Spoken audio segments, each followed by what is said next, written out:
오늘 본문을 통해서 다윗은 자신의 승리를 재확인하는 것을 보게 됩니다. 특별히 이 하나님의 약속의 그 능력을 찬양한다라는 것입니다. 모든 원수들의 공격에서 성도들을 안전하게 보호해 주시는 그 하나님은 원수들과 싸워서 물리칠 수 있는 능력을 약속해 주셨다라는 것입니다. 하나님은 우리 다윗에게 능력을 주시고 또 완전하게 하시고 하나님을 신뢰할 때 하나님의 도우심과 하나님의 은혜를 경험하게 한다는 것이. 하나님은 지혜를 주시는 분이니까 여러분 우리가 인생이 참 어렵고 힘든 것 같아도 순간순간 하나님이 나를 도우신다. 47절에 보니까 하나님이 나를 위하여 보복해 주신다. 민족들이 내게 복종하게 해주신다. 그러니까 우리 성경에 계속 얘기하는 게 뭐니까 원수 갚는 것이 하나님께 있다라는 거예요. 그러니까 너희가 싸우려고 하지 마라. 내가 갚으려고 하지 마라. 하나님이 갚아주신다. 하나님이 하시도록 맡기라는 것입니다.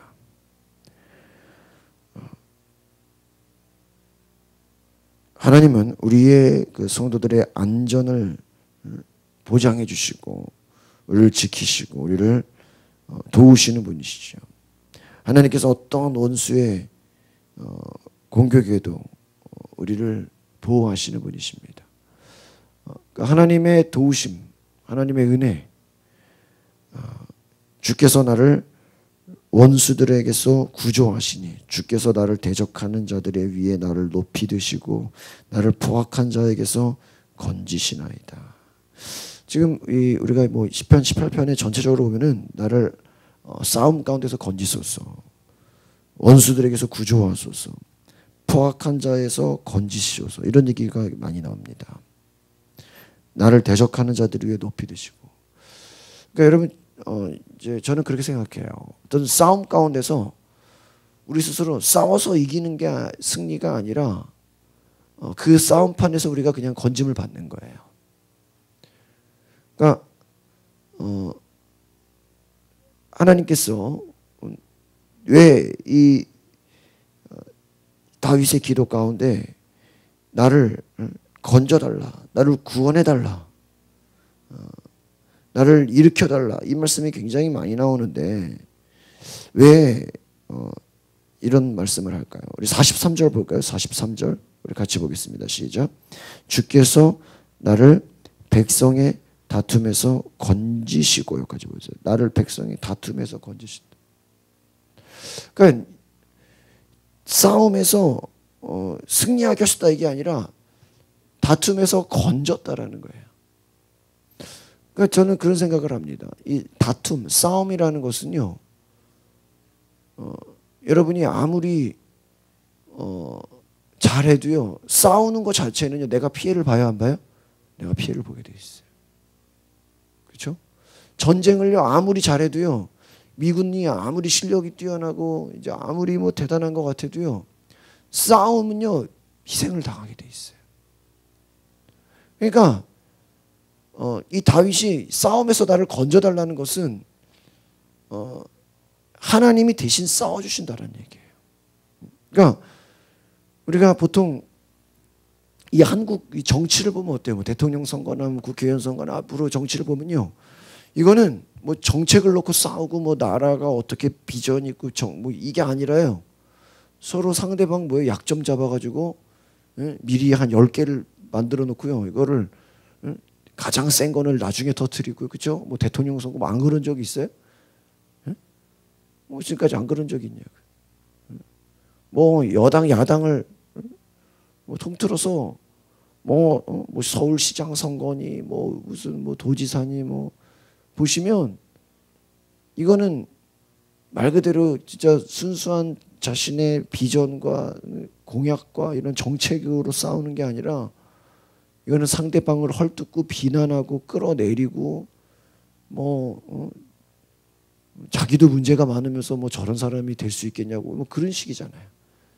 그러니까 그런 싸움은요, 싸움을 하면 할수록요 서로 다 망가지는 거예요. 망가지는 거예요. 그러니까 여러분 우리가 잘 생각해. 이 싸움이라는 것이 세상 싸움도 마찬가지. 잘못하다가 보면요. 뭐 저도 주변에 이제 뭐 법정 소송이라든지 뭐 이런 것 때문에 이렇게 힘들어하는 분들이 계시거든요. 제가 아는 2002년도에 처음 제가 미국에 갔을 때 거기에서 음악 가르쳤던 학생이 고등학생인데 얘가 거기서 법학과를 나오고 거기서 변호사가 돼가지고 미국에서 이제 그 국제 변호사 활동을 하는데 얼마 전에 이렇게 이런저런 통화를 해보니까 아주 그냥 사람이 한번 이런 소송이나 이런 걸 한번 겪게 되면요 정신 멀쩡한 사람도요 완전 피폐해진다는 거예요. 저도 주변에 이렇게 뭐 이렇게 소송 이렇게 뭐 그냥 1심, 2심, 3심 막 이런 거 하는 분들 이렇게 보면요 그냥 재판하다가 그냥 사람 다 망가져 버려요. 그 싸움 이 싸워서 이겼다고 해서요. 제 아는 목사님도요. 그 무슨 어디다가 그냥 뭐 센터 건물 하나 지었는데 그 옆에 있는 시골에 학교를 만들려고 학교를 하나 세웠는데 그 자그마한 학교를 세웠는데 그 앞에 뭐 옆에 회사랑 뭐 통행로 때문에 뭐 그 하여튼 별 문제 때문에 하여튼 소송이 걸려가지고 몇 년 갔다는 거예요. 그래서 결국은 이겼대요. 이겼는데 그거 이기게 해달라고 교인들이 기도하고 뭐 하면서 에너지가 다 소진돼 버렸대. 그러니까 결국은 이기긴 이겼는데 이겨도 뭐 이겨도 본전이잖아요. 따지고 이겨도 본전인데 힘은 다 낭비된 거예요. 얻은 물론 이겨서 좋지만 이겼다고 해서 뭐 무슨 뭐가 열리거나 뭐 이게 됐냐? 아니에요. 사람이 다 시간 낭비되죠. 이기는 가운데 또 물질 낭비되죠. 뭐. 하여튼 사람이 차라리 없는 게 더 좋았다라는 거예요. 생각해 보세요. 그러니까 이 싸움이라는 게 얼마나 여러분이 만약에 여러분 축복을 많이 받았다고 해보세요. 근데 그 축복을 누가 시비를 걸고 소송을 걸고 해가지고 법적 논쟁을 가온다고 해보세요. 이게요 사람 피를 말립니다. 사람 다 망가져 버려요. 멀쩡했던 사람도요 그냥 혼이 빠지는 거예요. 그러니까 우리가 저 이렇게 보면요, 저도 이렇게 이제 목회를 보면서 야 이게 목회가 편안하신 분들 보니까요 이게 하나님이 그 목회 가운데 걱정 근심이 없게 해줘요. 제 아는 분도 개척하셔가지고 한 교회를 한 3,000명 이렇게 부흥시킨 근데 그분은 부흥사예요. 주중에는 거의 뭐 다른 교회 부흥회하러 다니시는데요. 그 목사님 고백이 뭐냐? 보통 부흥회 하시는 분들이 주일 저녁부터 이렇게 다른데 뭐 지방이나 이렇게 다른 데 가서 부흥회를 한 3, 4일 하시는데 주일 저녁에 가서 한 3, 4일 교회를 비우면서 한 번도 교회 걱정이나 근심을 해본 적이 없다는 거예요. 대단하지 않습니까?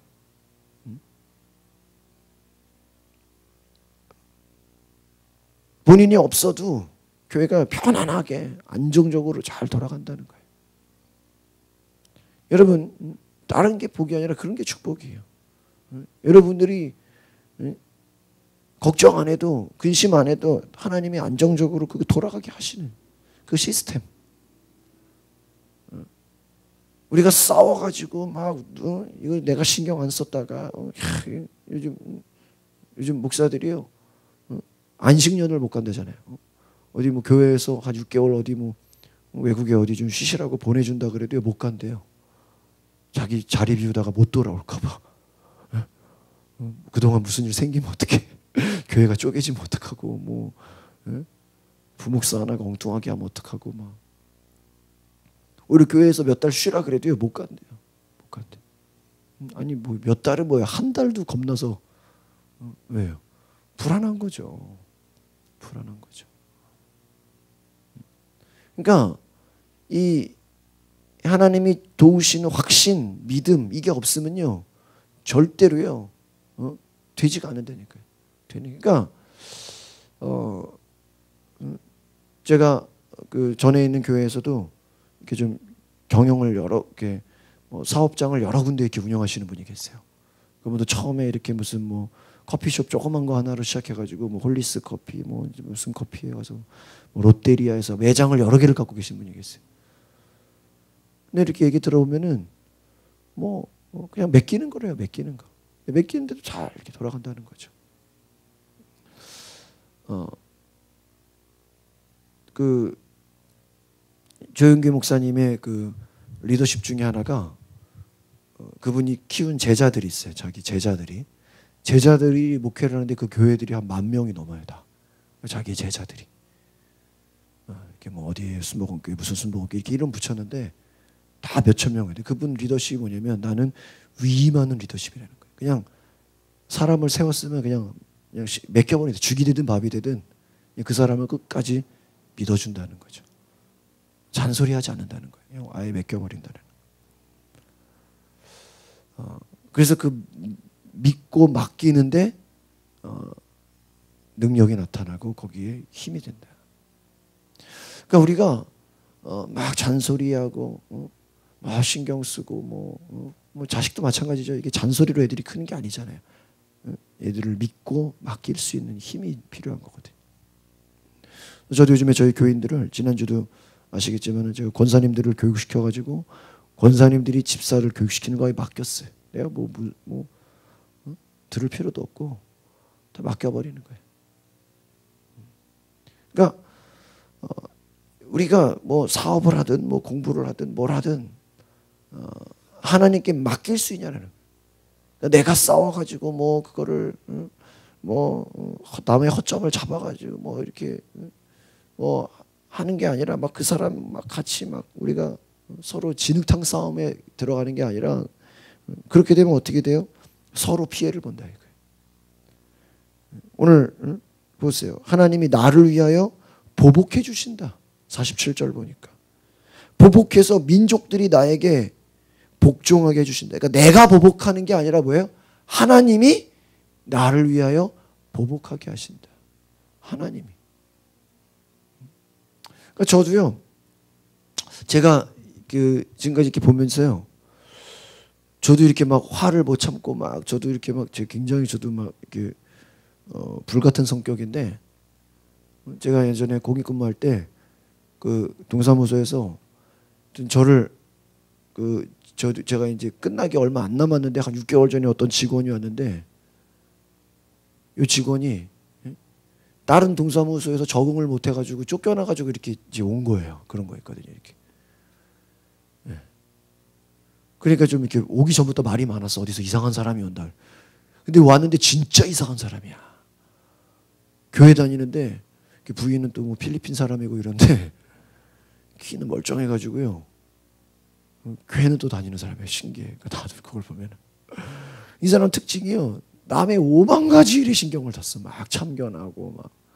그러니까 이렇게 내가 봐도 이렇게 덕이 없어 그래가지고요. 막 저한테도 막 시비를 걸고 막 잔소리하고 막. 하여튼 그 사람이 와가지고 이게 막 직원들끼리 싸움이 나고 이게 문제가 있더라고. 그러니까 어디서 문제 있는 사람은 딴 데 와도 문제가 있어. 교인들 중에서도 어느 교회에서 문제 일으킨 교인이 딴 데 가서 또 다른 교회 또 문제 일으키거든요. 그럼 또 다른 교회 하여튼 유명한 교인들이 있거든 지역마다. 직원들에서 그런 적을 야 그래가지고요 막 평이 안 좋은 거예요. 근데 저한테도 막 저는 그냥 공익근무인데도 제가 하는 일이 있는데 막 와서 잔소리하고 왜 막 자기 말만 들으라고 그러고 막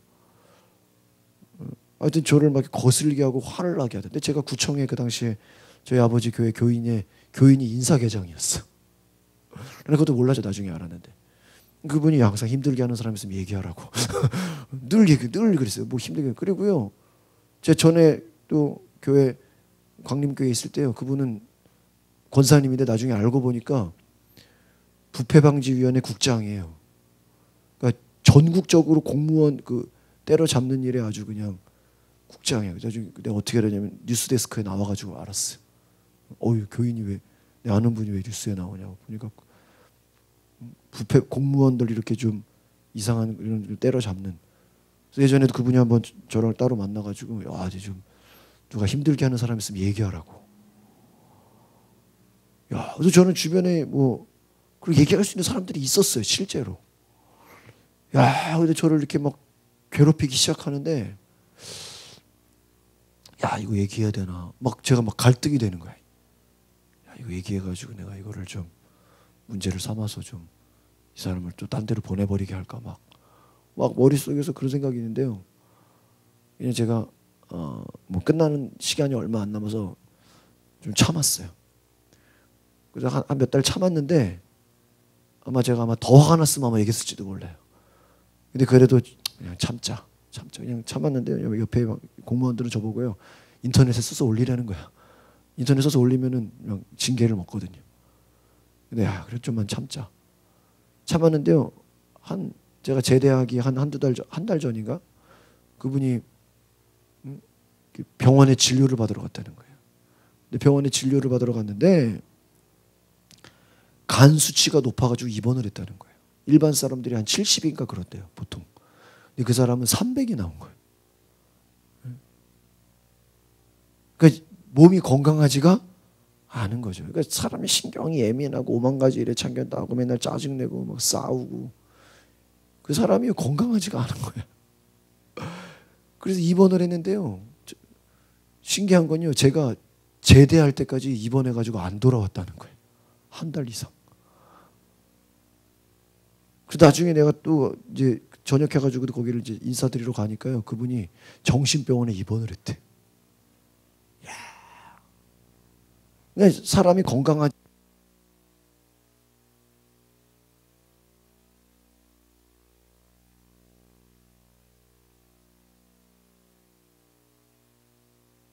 예?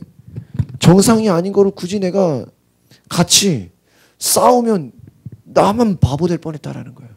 그러면 미친 사람하고 싸우면 나도 무슨 사람 돼요? 나도 미친 사람 되는 거예요. 그러니까 그걸 내버려둬야 나도 피해를 안 보는 거지. 예를 들면 여러분 어디서 술 취한 사람하고 싸워봤자 그거 효과 있어요? 같이 경찰서 가는 것밖에 더 되냐고요. 가끔 지하철 타면요 막 그냥 헛소리하는 사람도 있어요. 그럼요 그 헛소리하는 사람이 그냥 내버려 둬야 돼요. 가끔 지하철에서 막 술 취해가지고 근데요 그거를요 또 개중에 그걸 또 왜 헛소리가 이래가지고 또 싸워가지고 지하철 안에서 막 난장판이 되는 거를 실제로 본 적이 여러 번 있어. 그냥 내버려 둬야죠. 내리시라고 그러든지. 왜 싸워서 같이 치고받고 싸우고 막 얻어맞고 막 그러냐고요. 지혜가 없는 거예요. 지혜가 없는. 어제도 저희가 전도지 나눠주는데 그 대하동신에서 일일이 라인마다 근데요 수십 개가 되는데 아파트가 10동 되니까 한 세 군데 그쪽에만 660세대가 살거든요. 30개씩 하면은 22개 라인이 있단 말이에요. 근데 어떤 동은요 경배 아저씨가 못 넣게 하더라고요. 딱 두 라인만 한 60세대만. 그럼 그거 못 넣게 한다고 그냥 알겠습니다. 그냥 나와야지. 그거를 또 싸워가지고 논다고 무슨 의미가 있겠어요. 소음만 안 좋죠. 그러니까 중요한 것은 무엇입니까? 다윗이 얘기하는 게 내가 하나님이 이기게 하려면 아예 이기게 하시는. 그러니까 우리가 이기는 싸움은 아예 이기게 하시고요. 우리가 대적하는 자에게서 하나님이 이기게 할 것은 우리에게 능력을 줘서 이기게 한다라는 거예요. 막 그냥 서로 지능통처럼 싸워서 이기게 하는 게 아니라 하나님이 여러분을 높이 들어 올리셔서 상대로 하여금 복종하게 하신다라는 거예요. 그러니까 승리라는 게 뭐예요? 상대방이 복종하는 거예요. 우리 48절 보세요. 48절. 같이 볼까요? 시작. 주께서 나를 내 원수들에게서 구조하시니 주께서 나를 대적하는 자들의 위에 나를 높이 드시고 나를 포악한 자에게서 그러니까 진정한 승리가 뭐예요? 하나님이 나를 높여버리는 거예요. 하나님이 우리를 성공하게 하는 거예요. 그럼 뭐예요? 우리가 잘 되고 우리가 성공해 보세요. 밑에서 비난했던 사람들, 욕한 사람들, 우리를 저주했던 사람들이 어때요? 찍소리를 못하는 거예요. 우리가 승리. 그러니까 제가요 이렇게 치유를 공부해 보면요, 치유의 끝이 뭐냐? 내가 잘 되는 거예요. 내가 성공하는 거예요. 그래 안 그래요? 내가 잘 되고 내가 성공하고 내가 잘 나가면요, 찍소리를 못 해요. 그 앞에서. 그렇잖아요. 내가 잘 되고 내가 성공하고 내가 복 받으면 나를 그동안에 비난했던 사람들, 나를 뭐 싸우자고 했던 사람들이요, 내가 성공하고 잘 되고 잘 나가는데 뭐 우리는 상대도 안 하죠. 그게 하나님 우리 그렇게 이기게 하시는. 그러니까 이긴다라는 게 같은 레벨에서 같이 싸워가지고 그게 이기는 게 아니라 내가 잘 되고 내가 성공하면요, 이미 내가 잘 되고 성공하고 다 소문 나게 돼 있어요. 내가 광고 안 해도요. 소문이 나요. 주변에서 다 그냥요 우러러봐요. 이제 막 굽신굽신해요. 그렇게 만든다는, 그게 진정한 승리라는 거예요. 여러분 정치인들 막 제가 그 누구 정몽준, 그분도 참 제가 좋아했는데 서울시장 나와가지고 괜히 네거티브를 쓰더라고. 박원순이 뭐 옛날에 뭐 종북주의자냐, 근데 그거 이미 옛날에 한번 했거든. 나경원이. 안 됐으면은 떨어졌으면 이제 다른 걸로 나와야지. 똑같은 거 네거티브로 또 나와요. 그러니까 떨어지잖아요. 그러니까 네거티브 정책으로 잘 될 수가 없다니까요. 네거티브로. 뭐 예전에 이정희 뭐 저기 대통령 떨어뜨리려고 나왔다고. 아니 그냥 당이 해산돼 버렸잖아. 그러니까 남을 비난하고 정죄하고 그게요, 결국은 자기만 망하는 거예요. 성경에 뭐래? 비판하지 말라, 판단하지 말라. 그냥 내 갈 길을 가라. 하나님께 맡겨버리라는 거예요. 그래서 우리 선진국일수록요, 일하는 시간이 줄어드는 거 아시죠? 제가 처음에 미국이나 이런 가보면요, 우리나라는 그 당시에 토요일 날도 학교 다니고 토요일 날도 일하는 나라인데요, 야, 미국 가니까는 토요일 날 아예 쉬어. 그리고 한 5시, 4시부터 되면요 퇴근 시간이에요. 생각해봐요. 어떻게 4, 5시 퇴근하는데 일이 되냐고요. 근데요, 하나님께 맡기는 거예요. 잘 생각해보면. 우리가 믿는 사람들은 어때요? 주일날 쉬잖아요. 이 주일날 쉬는 게요, 이게 쉬운 게 아니에요. 근데 하나님께 맡기는 거거든요. 내가 일 안 해도 하나님, 얼마든지 하나님이 내 수익을 보장해주고 하나님이 나를 도우신다. 이거 믿음이거든요. 쉽게 말하면. 새벽기도, 뭐 예배, 믿음 생활. 제가요, 공부를 좋아했던 이유 중에 하나는, 제가 목사 아들로서 공부 못한다, 목사 아들이, 기독교인들이 교회 다니는 것 때문에 공부 못한다, 이 소리를 제일 듣기 싫어했던 사람이에요. 제일 듣기 싫어했던 사람. 그러니까 나는 교회 다니면서도 니들보다 나는 공부를 잘한다. 제가 우리 교회 성도들한테 갖고 있는 생각들이 뭐냐면, 주일날 교회 다니고 새벽 기도도 드리고 수요 예배 오고 금요일 예배 드려도 일반 사람들보다 11조 더 많이 하고 니들보다 수입이 더 많고 더 잘 나간다라는 걸 보여주고 싶은 거예요.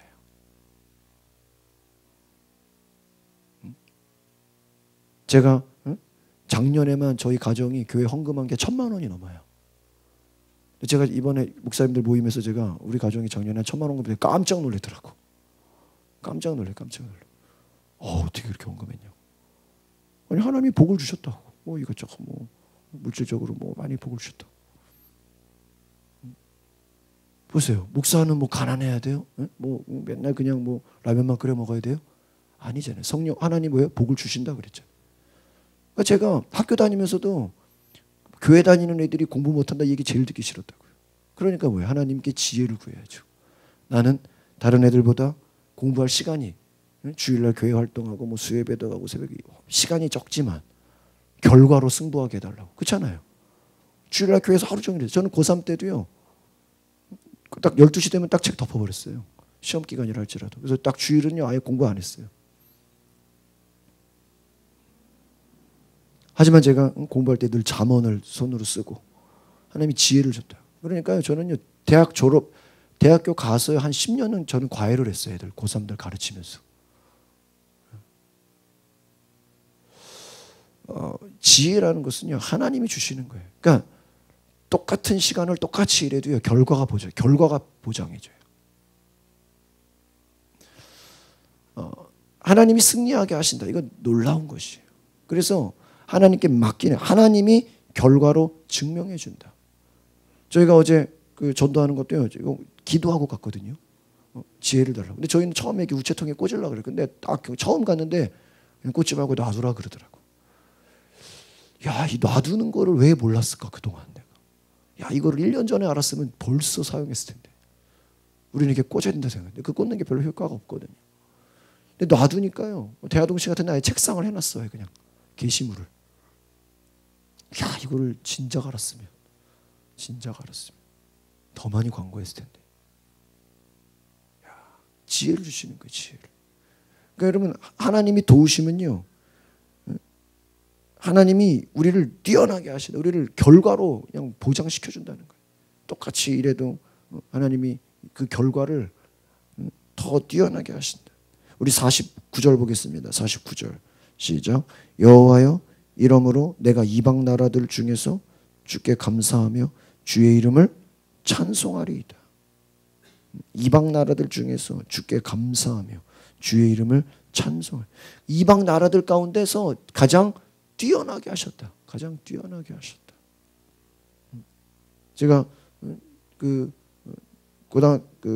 분당에서 기독교 학생반 사역을 했었는데요. 거기서 가르치는 그 목사님이 그래요. 믿는 사람들이 공부를 더 잘할 수 있다는 걸 보여줘야 전도가 된다 그래요. 학생들한테. 그래가지고요, 그 목사님이 아이들을 제자 훈련을 시키는데 점심시간마다 뭐 일주일에 한 번씩 기도회 만들고 모임 만들고 토요일 날에는 아이들을 제자 훈련 시키는 거 한 두세 시간씩. 또 한 달에 한 번 집회하고. 여러분, 중고등학생들이 얼마나 부모들이 애들, 요즘요 교회 다니는 애들도요, 중고등 시험 기간 때요, 부모가 권사 장로인데도요 학교 안 보내요. 아니, 교회를 안 보내, 시험 기간이면. 근데 여러분, 솔직히 생각해 보세요.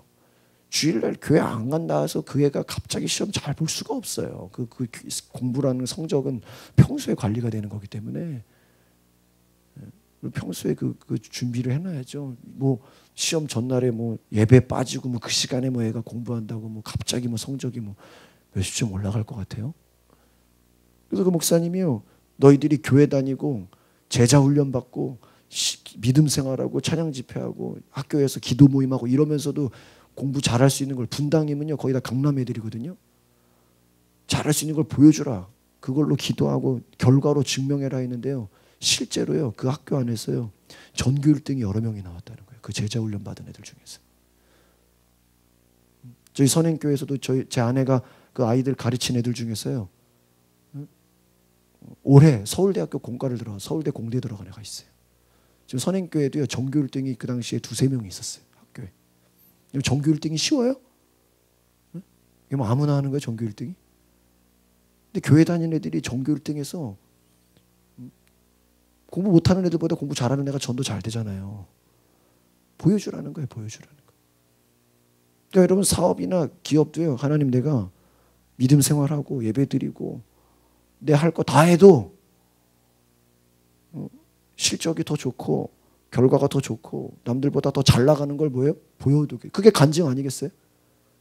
야, 나는 똑같이 일해도, 나는 예배드리고 기도하고 믿음 생활해도 난 니들보다 결과가 더 좋아. 할 말 없잖아요. 할 말 없잖아. 그렇게 만들어 보시라는 거예요. 응? 교회 다니고 예배 드리고 하는데 공부 더 잘해. 할 말 없잖아. 할 말이 없잖아. 응? 저는 목사인데도요, 제가 어디 뭐 근무 안 하는데도 평신도들보다 내가 헌금 더 많이 해. 내가 할 말이 없잖아. 응? 제가 아직까지는요, 우리 교회에서 제가 헌금 1등이에요. 아직까지. 내가 그러고 있어요. 우리 교회 성도 중에서 나보다 10명만 헌금 더 많이 해라. 그럼 우리 교회 1년 예산이요 1억 넘어가요. 결산 1억 넘어가요. 나보다 헌금 많이 해라. 나보다 많이 해서 10명만 나와라. 10명만. 나는 할 거 다 하면서도 하잖아요. 헌금 다 하잖아요. 하나님이 다 이것저것 막 물질로 채워주잖아요. 제가 지난번에도 집사공사 들었어요. 아니, 제가 7월 달에 헌금한 게 한 800만 원 정도 되더라고. 벌써 6, 700만. 니들은 일하지 않냐? 나는 할 거 다 하면서도 강의하고 일하고 가르치고 하면서도 하는데 왜 못하냐고. 왜 못하냐고. 저는 우리 교회 성도들 중에서 11조 100만 원 이상 나오는 분들 10명 나오기를 기도하고 있어요. 결과로 보여줘요. 결과로. 하나님 뭐예요? 나를 높이신다. 내가 뛰어나게 하신다. 나를 베푸신다. 마지막 50절 보겠습니다. 50절 시작. 여호와께서 그 왕에게 큰 구원을 주시며 기름 부음 받은 자에게서 인자를 베푸시며 영원토록 다윗과 그 후손에게 영원토록 구원을 주시고 인자를 베푸시며 하나님이 다윗에게 엄청난 축복을 하셨다라는 거예요. 여러분 다윗이 받은 축복이요 역대 왕들 중에서 최고였다 그래요. 이 다윗이 가진 재산의 규모가요 어마어마했다 그래요. 제가 요즘에 이렇게 크리스찬으로서 복받는 이런 그 책들을 이렇게 보는데요. 우리가 성경에 나오는 아브라함이나 뭐 아브라함, 야곱 뭐 이런 요셉 이런 사람들이요. 오늘날로 말하면 뭔지 아십니까? 재벌이래요, 재벌. 여러분 재벌들의 재산이 얼마예요? 네? 수천억, 막 조막 이러죠? 네? 여러분 자본주의가 뭔지 아세요? 10% 20%의 그 사람들이요. 그러니까 10%의 가진 재산이요. 90%의 사람들보다 더 많아 재산이. 이해 가시죠, 여러분? 소위 말하는 하나님의 축복의 개념이요. 이 당시의 문화로 보면요. 재벌이라는 거예요. 재벌. 그러니까 하나님이 주는 축복이요. 불신자들이 막 재벌되는 게 아니라 하나님이 진짜 주는 축복이요. 그게 오늘날 돈의 가치로 말하면요. 재벌이라는 거예요. 재벌. 수천억 그냥 조 막 다 쓰지도 못해. 그렇죠? 재벌들이 그 자기 다 쓰고 죽어요? 뭐 1%는 쓰고 죽나 다 그냥 물려주는 거죠. 하나님의 축복이 그 정도래요. 왜 우리가 그것을 경험하지 못합니까? 하나님을 그만큼 우리가 믿지 못하기 때문에 신뢰하지 못해요. 그러니까 하나님은요. 내가 믿는 만큼 복을 주세요. 믿으십니까? 내가 아는 만큼 복을 받는 거예요. 하나님 이런 분이다. 내가 하나님에 대해서 아는 만큼 내가 믿는 만큼 그 복을 받는 거예요. 오늘 저와 여러분이 하나님의 놀라운 축복과 은혜를 경험하시기를 바랍니다. 기도하겠습니다. 거룩하신 주님, 내가 싸워서 진흙탕 싸움으로 승리하는 것이 아니라 하나님이 높이시고 하나님이 원수를 갚아주시고 하나님이 보복해 주시고 하나님이 나를 들어 올리셔서 하나님이 나를 성공하게 하셔서 하나님이 나를 뛰어나게 하셔서 주님이 나를 높이시고 나를 뛰어나게 하시고 나를 성공하게 하셔서 많은 사람들이 내 앞에 복종하고 내 앞에 무릎 꿇고 내 앞에 하나님이 도우신다고 하셨으니 하나님 주께서 인자를 베푸시고 주께서 자비를 베푸시고 주께서 놀라운 은혜를 부어주셔서 성령님 주님의 큰 구원과 주님의 은혜 주님의 놀라운 믿음의 역사를 보게 하옵소서. 하나님 오늘 우리가 믿음으로 주의 은혜로 나아가게 하여 주시옵소서. 하나님 오늘 우리의 성도들이 정말 축복받고 믿음 생활로 놀라운 은혜로 주님께 나아가게 하여 주시옵소서. 감사와 찬양을 드리며 예수 그리스도의 이름으로 기도하옵나이다.